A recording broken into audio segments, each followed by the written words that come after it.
Historia número 7. El cuadro maldito.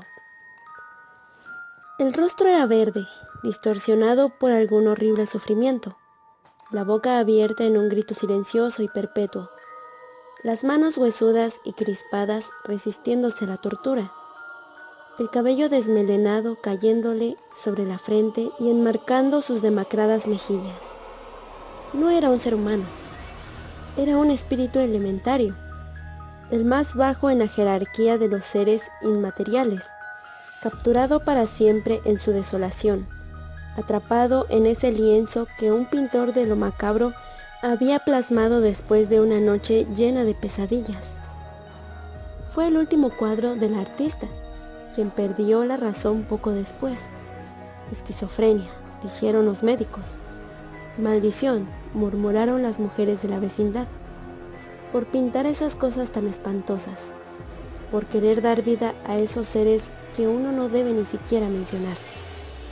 El pintor fue recluido en un hospital psiquiátrico del estado, donde desapareció para siempre, entre la multitud de almas perdidas que existen sin vivir en esos lugares que son como una antesala del infierno. Sus cosas fueron rematadas por el dueño de la vecindad para cobrarse los varios meses de renta que el malogrado artista le debía. Muchos de sus cuadros se vendieron por unos pesos, pero a este, el del elementario, no lo quiso nadie, y su destino fue el basurero. Y fue allí, mientras aguardaba ser llevado al tiradero, donde lo vio Sara, una joven artista plástica fascinada por todo lo raro. Mucho después, ella juraría que no había encontrado el cuadro, sino que había sido al revés. El cuadro la había elegido a ella. La muchacha sacó el lienzo de la basura y se lo llevó a su estudio. Era un buen óleo, un elementario, algo nunca visto. Lo limpió cuidadosamente con la clara de huevo y los tonos verdes de la cara doliente adquirieron nueva vida. Demasiada vida, quizá. El cuadro del espíritu fue colocado en un muro a la entrada del estudio de Sara, que también le servía como sitio para vivir. Ella tomó la costumbre de quedarse mucho tiempo contemplando el rostro del elementario, y no pocas veces sintió que los ojos se movían un poco, solo un poco, y se clavaban en los suyos, como pidiéndole ayuda. En cambio, sus amigos pasaban de largo. No siempre es fácil enfrentarse a la imagen de una de estas criaturas. Hubo incluso algún supersticioso que juró que el rostro horrible lo seguía con la mirada.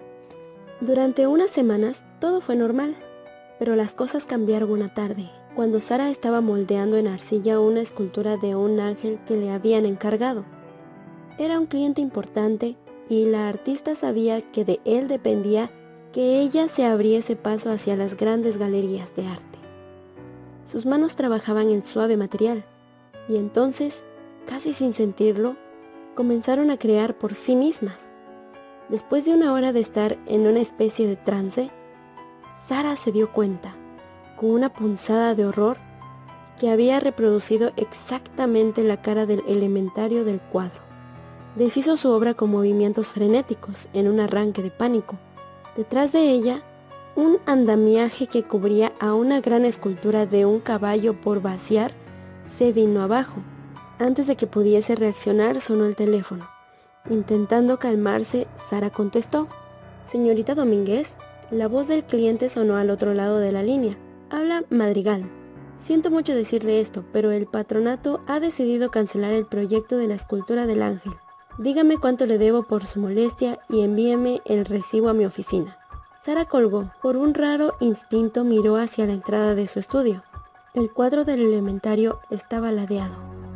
Lo enderezó mecánicamente y por primera vez evitó mirarlo a los ojos. Después recogió el andamiaje y descubrió que la escultura del caballo estaba cuarteada en varias partes. Tendría que repararla. Eso retrasaría el pago, y ahora, con el proyecto del ángel cancelado, también tendría que restañar sus sueños convertidos en fragmentos. Este fue el comienzo claro de una terrible racha de mala suerte. A pesar de gozar de una buena salud, Sara comenzó a tener fuertes dolores de cabeza. Le diagnosticaron una migraña que cuando la atacaba la obligaba a permanecer horas tiradas en la cama, a oscuras, el rostro distorsionado de dolor como el de la pintura que permanecía colgada en el muro de entrada del estudio. De pronto, todos sus clientes parecieron tener problemas económicos y la mayoría de ellos le canceló los encargos. En algunos casos tuvo incluso que devolver el anticipo. No pasó mucho tiempo antes de que Sara se viera enferma, llena de deudas y sin trabajo. Un día, un amigo supersticioso fue a verla y se sorprendió mucho de encontrarla en tan malas condiciones, y más cuando Sara le contó todas las desgracias que le habían ocurrido de un tiempo a esa parte. Entonces le dijo algo que la misma Sara ya había pensado, pero que se había resistido a creer. «Es ese cuadro maldito, esa cosa horrible que tienes en la entrada de tu estudio», opinó el amigo. «Dicen que uno nunca debe de tener elementarios en su casa, porque atraen la mala suerte». Un asomo de sentido común hizo que Sara se resistiera. «¿Cómo crees, Renato? ¿Ya te has fijado en la firma?», insistió este. «Según pude averiguar en internet, ese cuadro fue el último que pintó un artista incomprendido que se llamaba Salvador Romo. Por eso vine a avisarte, para decírtelo». «Ya lo sabía», dijo ella. «Identifiqué la firma. ¿Qué hay con eso?». «Que después de pintar a su elementario, Romo se volvió loco». Sara abrió la boca y la volvió a cerrar.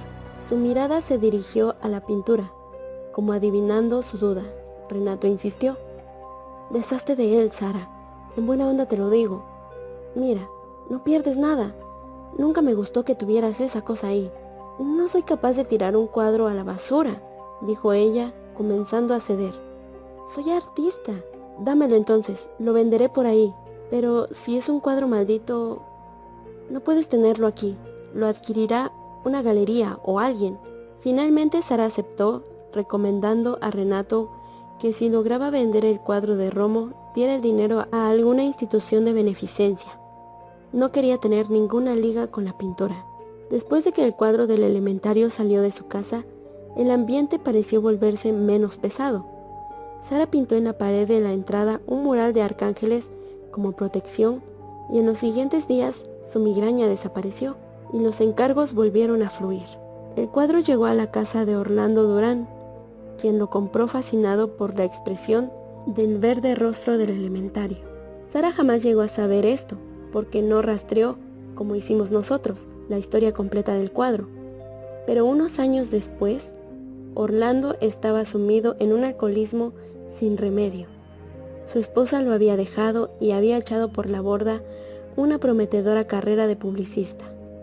Todos los días Orlando lloraba sus penas ante la figura del elementario, quien lo miraba desde la prisión que era, para él, ese cuadro maldito.